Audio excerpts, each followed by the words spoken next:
தனுசு ராசிக்காரர்கள் எவைகளை செய்தால் இனி பூமியில் பிறக்க மாட்டார்கள்? பிறப்பு என்பது தொடர்ச்சியாக நடந்து கொண்டிருக்கிற ஒன்றாகும். இந்த பிறப்பு எப்பொழுது நிற்கிறது, அதை எப்படி நாம் வெற்றி பெற்று பிறக்காமல் இருக்க செய்ய வேண்டும் அப்படி என்பது பிரபஞ்சம் முழுவதும் 12 ராசிகளுக்குள் அடக்கம். அந்த 12 ராசிகளுக்குள் 27 நட்சத்திரங்கள் அடக்கம். அந்த 27 நட்சத்திரங்களும் 12 ராசிக்குள்ளாக வந்து ஒடுக்கப்பட்டிருக்கிறது. பிரபஞ்சம் முழுவதும் இருக்கிறவர்கள் 12 ராசிக்குள்ளே தான் இருப்பார்கள். இதில் இந்த தனுசு ராசியில் இருப்பவர்கள் எல்லாரும் மாஸ்டர்கள் ஆவார்கள்.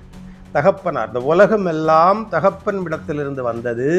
ஒரு மனிதருக்கு எவையெல்லாம் கிடைக்கிறதோ அது இந்த தனுசு ராசியிலிருந்து தான் கிடைக்கும். இது ஒரு குருவின் ராசியாக இருக்கிறது. இந்த ராசியில் இருப்பவர்கள் மரணத்தை ஜெயிக்கிறவர்களாக இருக்கிறார்கள்.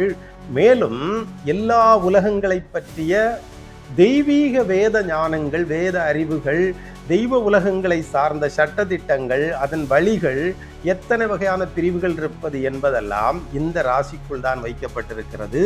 இந்த ராசியில் இருப்பவைகள் இவைகளை எல்லாம் அறிந்து இவர்கள் வெற்றி பெற வேண்டுமானால் இதற்கு 11வது ராசியான துலாம் ராசி இதற்கு சான்றிதழ் கொடுக்க வேண்டும்.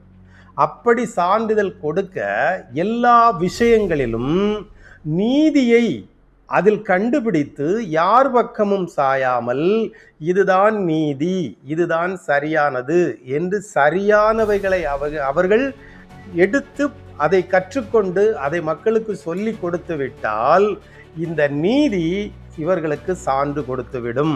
இவர்களுக்கு அங்கே சான்று கொடுக்க வருபவர் சனியாக இருக்கிறார். நல்லவையானாலும் கெட்டவையானாலும் எல்லா கர்மாக்களுக்கும் சர்டிபிகேட் கொடுக்கிறவராக வருபவர் சனியாக இருக்கிறார். இந்த சனி சான்றிதழ் கொடுத்து விட்டால் இந்த தனுசு ராசியில் பிறந்தவர்களுக்கு அடுத்த ஜென்மம் இருக்காது. பூமியில் வாழ்வதற்கென்று ஒரு விதி இருக்கிறது, உறவுகளோடு உயிர்களோடு வாழ்வதற்கென்று ஒரு விதி இருக்கிறது.